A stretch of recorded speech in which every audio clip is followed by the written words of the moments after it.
આંકલાવના નવાખલથી કિખલોડ જવાના માર્ગ પર બોલેરો પિકઅપની ટક્કરથી રિક્ષા પલટી 3 મુસાફરો ઘાયલ। આંકલાવ તાલુકાના નવાખલ કિખલોડ રોડ પર આવેલા ધ વીકેન્ડ રિટ્રીટ ફાર્મ નજીક આજે બોલેરો પિકઅપની બેદરકારી ભરી હંકારીના કારણે સર્જાયેલા અકસ્માતમાં રિક્ષા પલટી જતા 3 મુસાફરો ઘાયલ થયા હતા।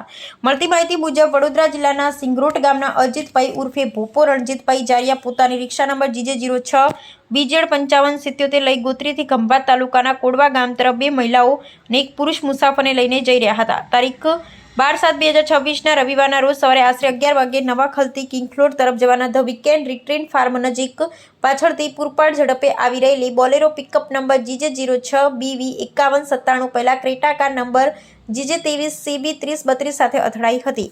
ત્યારબાદ રિક્ષાના પાછળના ભાગે જોરદાર ટક્કર મારી ત્યાંથી બોલેરો પિકઅપ ડ્રાઈવર ભાગી નીકળ્યો હતો। ટક્કર એટલી જોરદાર હતી કે રિક્ષા રોડની સાઈડમાં પલટી ખાઈ જતા ભારે નુકસાન પહોંચ્યું છે। અકસ્માતમાં રિક્ષામાં સવાર 2 મહિલાઓ અને 1 પુરુષને ઈજાઓ પહોંચી હતી। તમામ ઘાયલોને 108 એમ્બ્યુલન્સ મારફતે સારવાર માટે સરકારી હોસ્પિટલમાં ખસેડવામાં આવ્યા હતા।